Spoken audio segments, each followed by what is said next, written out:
வணக்கம். நாம் தமிழர் கட்சியிலேருந்து அண்ணன் ஜெகதீச பாண்டியன் அவர்கள் ஒரு 4 நாட்களுக்கு முன்பாக விலகியிருக்காங்க. விலகினது அவங்களோட முடிவு, விருப்பம், உரிமை. அதை பற்றி ஒன்றும் சொல்றதுக்கு இல்லை. பொதுவாக இது மாதிரி விலகி போறவங்க குறித்து பெருசாக பேசுறதில்ல, கடந்து போயிடுறது. ஆனால் இந்த முறை பேச வேண்டிய ஒரு தேவை உருவாகி இருக்கிறது. என்ன தேவைன்னா, போறப்ப சும்மா போகாம ஒரு 4-5 பக்கத்துக்கு அண்ணன் சீமானுக்கு கடிதங்கிற பேர்ல ஒரு அவதூறு பரப்புரைய கட்டவிழ்த்து விட்டுருக்காரு. இதுல முழுக்க முழுக்க கட்டுக்கதைகள். இந்த கதைக்கு யாரு முதல்ல, இந்த திரைக்கதைக்கு யாரு கதை சொல்லியிருப்பார் அப்படின்னா, ராஜீவ்காந்த் சொல்லியிருப்பார். இந்த மாதிரி எழுது, இதெல்லாம் எழுது அப்படின்னு சொல்லியிருப்பார். அவர் நிறைய எழுதியிருக்க மாட்டார். ஏன்னா ராஜீவ்காந்த் எழுதியிருந்தா நிறைய எழுத்துப்படைகள் இருந்திருக்கும். எழுத்துப்படைகள் இல்லை. இதுல அவர் கதை சொல்ல அதை திரைக்கதையா மாற்றிருப்பாரு அண்ணன் ஜெகதீச பாண்டியன் அவர்கள். ஏன்னா அண்ணன் இயக்குனர், அவருக்கு திரைக்கதை வடிவமைக்க, காட்சி அமைக்க தெரியும். அதனால திரைக்கதை வடிவமைச்சு ஒரு கதையை புனைஞ்சிருக்காங்க. இதுல இந்த ஒட்டுமொத்தமா இந்த 4-5 பக்கங்களை படிக்கிறப்ப எனக்கு வியப்பாவும் அதிர்ச்சியாகவும் இருந்தது.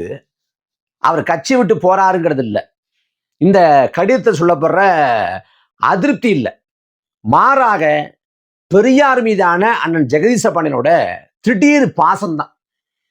ஏன்னா அண்ணன் ஜெகதீச பாண்டியனை பொறுத்த வரைக்கும் அவர் கம்யூனிஸ்ட பின்பலம் கொண்டவர். தாத்தா கம்யூனிஸ்ட், ஒரு கம்யூனிஸ்ட் குடும்பத்திலே வந்தவர், நமக்கு தெரியும். அவர் இடதுசாரி கருத்துக்களை பேசியிருக்கார். ஆனா ஒருபோதும் பெரியார் குறித்து நேர்மறையாக சொன்னது இல்லை. நான் அறிந்த வரை அவருக்கு பெரியாரையே பிடிக்காது. ஆனா இப்ப திடீர் பெரியார் பாசம் மேலோங்கி இருக்கிறது. பெரியார் பாசம் மேலோங்கி கடைசியா நான் அவரோடு பேசுறப்ப கூட கீழ்வன்மணி படுகொலை, பெரியார் இடத்த நிலைப்பாடு, அது குறித்தெல்லாம் பேசியிருக்கோம். ஆனா இப்ப பெரியார் மேல பாசம் பெரியாரை விமர்சிக்க கூடாது அப்படின்னு சொல்லிட்டு அவர் ஒரு கடிதம், அதாவது கருங்காலி மாலை போடுற அளவுக்கு நம்பிக்கை கொண்டவர், இதுல பெரியார் மீதான அதீதமான பாசத்தை வெளிப்படுத்தார். அப்புறம் என்ன சொல்றாருன்னு பார்த்தா பெருசா ஒன்றும் இல்லை, 4-5 பக்கம் வருதே ஒழிய ஒரே ஒரு செய்தி. வழக்கமா இவ்வளவு நாட்களாக இவங்க கட்டவிழ்த்து விட்டாங்கல்ல பாஜக பி டீம்னு, அதையே தான் திரும்ப திரும்ப எழுதி வச்சிருக்காரு. பாஜக பி டீம் அப்படின்னு. அதுல குருமூர்த்தியவும் திண்ணமலர் கோபால்ஜி யாருன்னு எனக்கு தான் தெரியல. அந்த குருமூர்த்தி, ஆடிட்டர் குருமூர்த்தி, திண்ணமலர் கோபால்ஜி, இவங்களை அண்ணன் சீமானவர்கள் வார வாரம் சந்திச்சாங்களாம். வார வாரம் சந்திச்சாங்கன்னா எங்க சந்திச்சாங்க, யாரோட சந்திச்சாங்க, அது எப்படி உங்களுக்கு தெரியும்? இந்த கேள்விகளுக்கும் போய் சொல்லணும். ஏன்னா ஒரு பொய்ய சொல்றப்ப பொருந்துற மாதிரி சொல்லணும். இது என்னன்னா இன்னொரு அரசியல் இருக்கு. இந்த குளத்துருமணி போன்றவங்க ஒரு பொய் சொல்லுவாங்க, அவங்க வேற மாதிரி பொய்.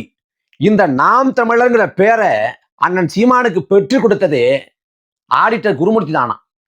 சரி, ஆடிட்டர் குருமூர்த்தி தான் பெற்றுக் கொடுத்தாருன்னா குளத்துருமணி சொல்ற அந்த தர்க்கத்தின்படி பார்த்தா 2009 பிற்பகுதியில நாம் தமிழர்ங்கிற பேர்ல இயக்க ஆரம்பிச்சு 2010 மே 18 கட்சியா மாறுது.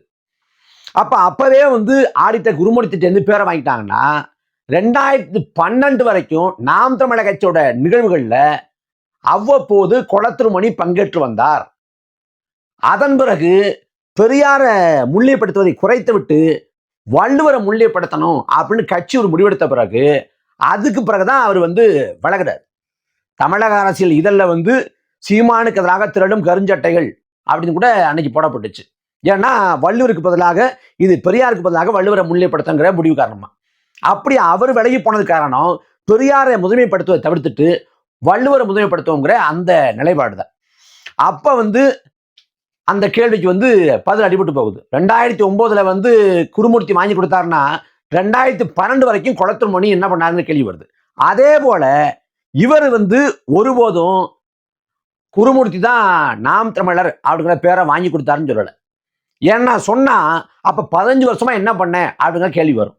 அந்த கேள்விக்கு பதில் சொல்ல முடியாது. அதனால விவரமா என்ன சொல்றாரு, குருமூர்த்தியவும் கோபால்ஜியவும் வார வாரம் சந்திச்சாங்கிறார். சரி, குருமூர்த்திய கோபால்ஜிய வார வாரம் சந்திச்சா நாம் தமிழர் கட்சியோட கொள்கை நிலைப்பாடுகள்ல, கோட்பாடுகள்ல மாற்றம் வந்திருக்கணும். என்ன மாற்றம் வந்துச்சு? பெரியார் மீது விமர்சனம்ங்கிறது காலகாலமா இருந்ததுதான். நாம் தமிழர் உறவுகள்ல பெரியார் மீது விமர்சனம் வைப்பாங்க. அண்ணன் வேண்டாம், அந்த விமர்சனம் வேண்டாம், கடந்து போங்கன்னு கட்டுப்படுத்தி வச்சிருந்தாங்க. பிறகு இப்ப ஒட்டுமொத்தமா பெரியாரை தவிர்க்க வேண்டிய சூழல் வந்தப்ப நாம தவிர்க்கிறோம், விமர்சனம் வைக்கிறோம், அவ்வளவுதான். இதுல பெரியாரை பாஜக பார்க்குற பார்வைக்கும் நாம் தமிழர் கட்சி பார்க்குற பார்வைக்கும் பெரிய மாறுபாடு இருக்கு. ஏன்னா சாதி ஒழிப்பு, சனாதன எதிர்ப்பு, இந்துத்துவ எதிர்ப்பு, மதவாத எதிர்ப்பு, சமூக நீதி, சமூக விடுதலை, பெண்ணியம், சமத்துவம், இது எல்லாத்தையும் திராவிடம் பேசும், செயல்படுத்தாது. ஆனால் தமிழ் தேசியம் செயல்படுத்துங்கிறோம். இந்த சாதி ஒழிப்புல, சனாதன எதிர்ப்புல, பெண்ணியத்துல பெரியார் முழுமையாக செயல்படவில்லை. அதுல சறுக்கல் இருக்கு, அதுல பிணக்கு இருக்கு, தன்முரண் இருக்கு, அதுல குளறுபடிகள் இருக்கு அப்படின்னு சொல்றோம். ஆனா பாஜக பொறுத்த வரைக்கும் சனாதன எதிர்ப்பு, சாதி ஒழிப்பு இது போன்றவற்றை ஒருபோதும் ஏற்கல. அப்ப பாஜக வைக்கிறதுக்கும் நாம் தமிழர் கட்சி வைக்கிறதுக்கும் மலைக்கும் மடுவுக்குமான மாறுபாடு இருக்கு. இருந்த போதிலும் இவர் நாம் தமிழர் கட்சி வலதுசாரி பாதையில போகுங்கிறார். கேட்டா சங்கின்னா நண்பன் சொல்லிட்டாரு அப்படிங்கிறாரு. ரஜினிகாந்த் ஏன் சந்திச்சாரு அண்ணங்கிறது அண்ணன் ஜெகதீஷ் சம்பந்தனுக்கு தெளிவா தெரியும். தெரிஞ்சு ஒரு பச்சை போய் படம் வந்துச்சு அண்மையில, ரஜினிகாந்தோட படம். அந்த படம் என்கவுண்டருக்கு எதிரான படம், ஞானவேலோட படம். அந்த படத்துல காவல்துறையோட அந்த அத்துமுறைகளை எடுத்து காட்டியிருந்தாங்க. அந்த படத்தை பாராட்டி சிலாகிச்சு அண்ணன் சீமான் ஒரு அறிக்கை கொடுத்திருந்தாங்க. அந்த அறிக்கைக்கு பிறகாக நன்றி சொல்ல விரும்பிய ரஜினிகாந்த் அண்ணனுக்கு தொடர்புல நன்றி சொல்றாங்க. அப்ப பரஸ்பரம் நலம் விசாரிச்சுக்கிறாங்க. அப்புறம் சந்திக்க விரும்புற அது குறித்து பேசுறாங்க. ரஜினிகாந்த் தான் முதல்ல அண்ணன் சந்திக்க விரும்புறாரு. அப்ப அண்ணனோட பிறந்தநாளான நவம்பர் 8 அன்னைக்கு சந்திக்க விரும்புறாங்க. அண்ணன் இல்ல தம்பி தங்கைகள்லாம் வருவாங்க, இன்னைக்கு முடியாது போல இருக்கு அப்படின்னு மறுத்துறாங்க. பிறகு அண்ணனுக்கு கூட்டம் இருக்கிறதால கூட்டத்துக்கு போயிடுறாங்க. கூட்டம் கலந்தாய் கூட்டம், உட்கட்டாய கூட்டத்துக்கு போயிடுறாங்க. அதுக்கும் பிறகு ரஜினிகாந்த் படப்பிடிப்புக்கு போயிடுறாரு. அப்புறம் தேதி ஒத்து வர்றப்ப அண்ணன் சீமானவர்கள் போய் ரஜினிகாந்த் சந்திக்கிறாங்க. சந்திக்க விருப்பப்பட்டது ரஜினிகாந்த் தான். சந்திச்சுட்டு வர்றாங்க. வந்த உடனே அதுக்கு ஒரு முத்திரை குத்தப்படுது. அந்த சமயத்துல ரஜினிகாந்த் சந்திச்சிட்டாரு சங்கி அப்படிங்கிறாங்க. இதே ரஜினிகாந்த் அரசியலா வந்தப்ப ரஜினிகாந்தை எதிர்த்தது நாம் தமிழர் கட்சி, அண்ணன் சீமானவர்கள். அத தொடக்க நிலையில திருமா கூட ரஜினிகாந்தை வரவேற்றார், தொடக்க வரவேற்றார். ஆன்மீக அரசியல் தான் என் பாதை அப்படின்னு ரஜினிகாந்த் சொன்னப்ப அண்ணன் சீமான் கடுமையா எதிர்த்தாங்க. ஆனா திருமா என்ன சொன்னாரு, ஆன்மீக அரசியல்னா நான் இவ்வாறு புரிஞ்சுக்கன்னு அவர் ஒரு விளக்கத்தை கொடுத்து ரஜினிகாந்துக்கு முட்டு கொடுத்தார். அப்ப ரஜினிகாந்த் அரசியலாக வர முற்பட்ட போது எதிர்த்த நாம் தமிழர் கட்சி அரசியல் விட்டு நான் வரல அப்படின்னு முற்றாக ஒதுங்கிய பிறகு எந்த முரண்பாடுகளுக்கு இல்லை அப்படின்ட்டு அதோட முடிஞ்சு போச்சு. இதுல ரஜினிகாந்தோட சந்திப்புக்கே உள்நோக்கம் கற்பிச்சாங்க. அப்ப அண்ணன் சொன்னாங்க, இதே ரஜினிகாந்தை வச்சு திமுக புத்தக வெளியீட்டு நிகழ்வு நடத்துது, பல முறை சந்திக்கிறாங்க, அப்ப எல்லாம் அவங்க சங்கி ஆகலையா அப்படின்னு கேட்டாங்க. அப்ப நான் சந்திச்சா சங்கி அப்படின்னா இந்த சங்கிங்கிறத நான் நண்பன்னு எடுத்துக்கிறேன் அப்படின்னாங்க. ஏன்னா சங்கிங்கிறதுக்கு சமஸ்கிருதத்துல நண்பன்னு ஒரு பொருளும் உண்டு, பாலி மொழியில பௌத்த சங்கத்தை சேர்ந்த உறுப்பினர் அப்படிங்கிற பொருளும் உண்டு. அப்ப இந்த பொருளை எடுத்துக்கிறேன், ஆனா உண்மையான சங்கி திமுக தான்னு அதே பேச்சு சொன்னாங்க. அப்ப என்ன சங்கின்னு சொல்லுவேன்னா அதுக்கு நண்பன் எடுத்துக்கிறேன், ஆனா சங் பரிவார் அமைப்போடு தொடர்புடையாக சொல்லப்படக்கூடிய அந்த சங்கி அப்படின்னா திமுக தான் அப்படின்னாங்க. ஆனா அதுக்கு முதல்ல சொன்னதை எடுத்துக்கிட்டு ரெண்டாவது சொன்ன பொருளை அதை விட்டுட்டு அவதூறு பரப்புனாங்க. இப்ப கடைசியா பார்த்தா இப்ப இந்த பெரியார் மீதான விமர்சனத்தை வச்சு அதுக்கு உள்நோக்கம் கற்பிக்கிறாங்க.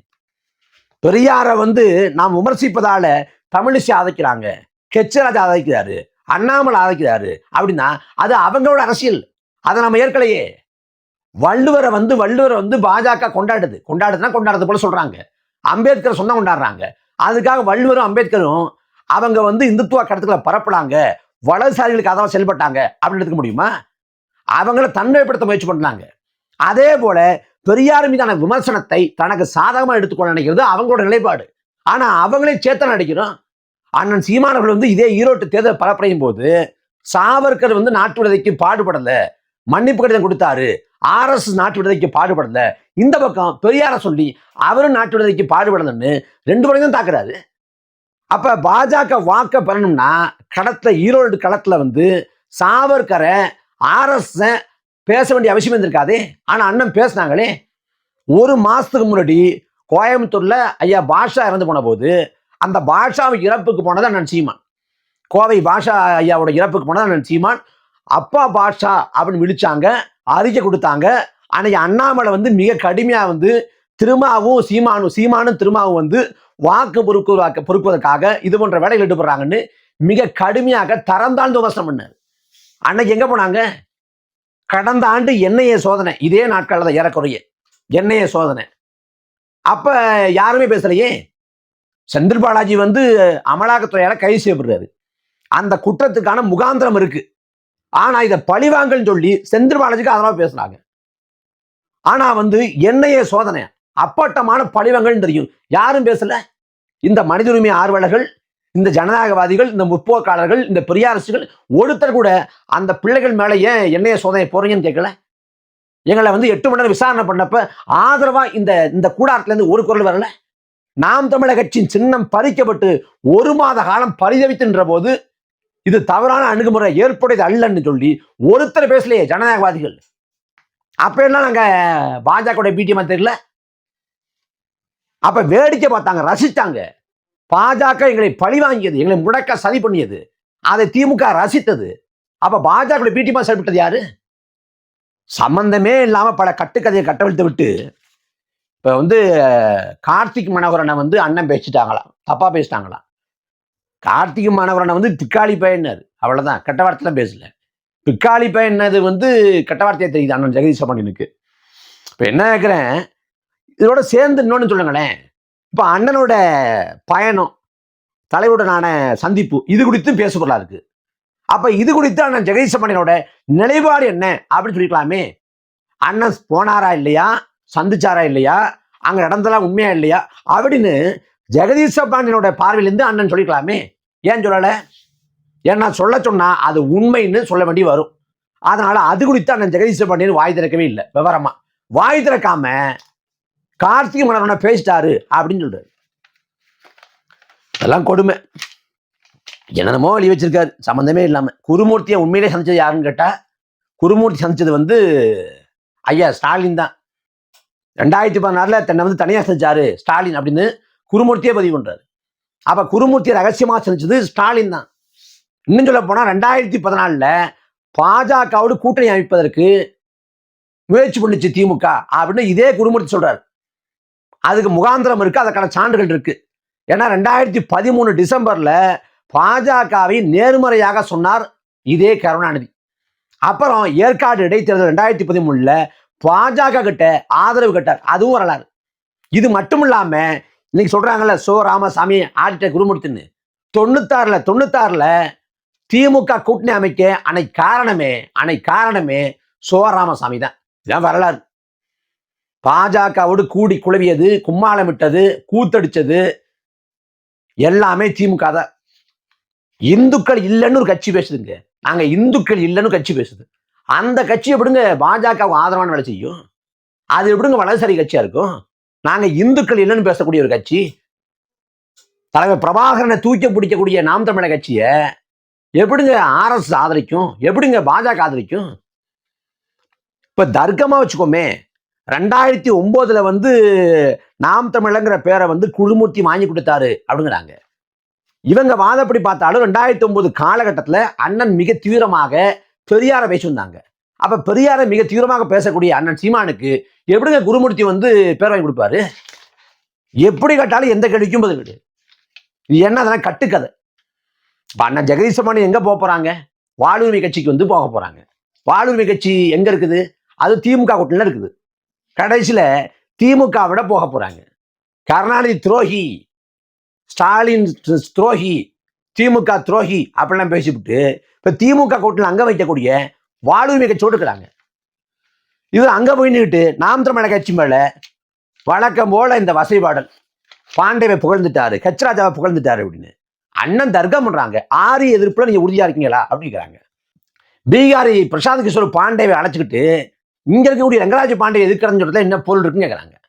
அதே போல இங்க இருக்கக்கூடிய ராஜா சர்மாவை எதுக்குன்னு சொல்லிவிட்டு ராபின் சர்மான்னு ஒருத்தர் கொண்டு வரதுல என்ன இருக்குன்னு கேட்கறாங்க. என்ன கேள்வி? அதுல அந்த சர்மாவுக்கு இந்த சர்மா பரவாயில்ல, அந்த பாண்டேவுக்கு இந்த பாண்டே பரவாயில்ல அப்படிங்கிற தர்க்கம் பண்றப்ப அதை வச்சுக்கிட்டு பாண்டேவுக்கு ஆதரவா பேசுறாரு, ராஜாவுக்கு ஆதரவா பேசுறாரு. ராஜாவோட அரசியல் கேட்கிறோமா, ஆதரிக்கிறோமா, கொண்டாடுறோமா? இங்க 1951 அன்னைக்கு ஒரு நிலை வருது. தமிழ்நாட்டோட முதலமைச்சரா அன்னைக்கு ஆந்திராவை சேர்ந்த பிரகாசம் அப்படிங்கிற பார்ப்பனர் ஆக்கலாம்னு அன்னைக்கு பெரியார் சொல்றாரு. ஆந்திராவை சேர்ந்த பார்ப்பனர் பிரகாசத்துக்கு தமிழ்நாட்டை சேர்ந்த பார்ப்பனர் ராஜாஜி மேலுங்கிற. அப்ப ராஜாஜியை பெரியார் ஆதரிக்கிறாரு அப்படின்னு புரிஞ்சுக்கலாமா? இது தர்க்கம். அந்த ராபின் சர்மாவுக்கு கரிராஜ் சரத் சர்மா அப்படின்னு அந்த பீகாரி பாண்டேவுக்கு, அந்த பாண்டேவுக்கு, பீகாரில் இருக்கக்கூடிய அந்த பிரசாந்த் கிஷோர் பாண்டேவுக்கு ரங்கராஜ் பாண்டே அப்படின்னு வைக்கப்படக்கூடிய ஒரு தர்க்கம். இந்த தர்க்கத்துக்கு ஒரு உள்நோக்கம் கற்பிச்சு பொருளை மாற்றி பாஜகவை ஆதரிப்பது போல மறுபடியும் தோற்றம். யார் பாஜகவோட பி டீம்னு விவாதிக்கலாம்னு நானும் கூப்பிட்டுட்டேன். யாராருக்கோ அழைப்பு கொடுத்துட்டேன். யாரும் வரல. அது சம்பந்தம் புத்தகம் போட்டுட்டேன். இருந்த போதும் திரும்ப திரும்ப இந்த இத்து போன கதையை திரும்ப திரும்ப சொல்றாங்க. இந்த கடைசியா நம்ம அண்ணன் ஜெகதீசன் சந்தித்தார் இல்லை. என்னமோ கட்டுக்கதையை கட்டவிழ்த்து விட்டு உங்களை பெரியாரியவாதியாக முற்போக்குவாதியாக காட்டிக்கொண்டு இந்த அரசியல் களத்துல உங்களுக்கான இருப்பை தேடுறீங்க. ஜெகதீஷ் அண்ணே நல்லா இருங்க, போராட்டத்திலேயாவது விசுவாசமா இருங்க.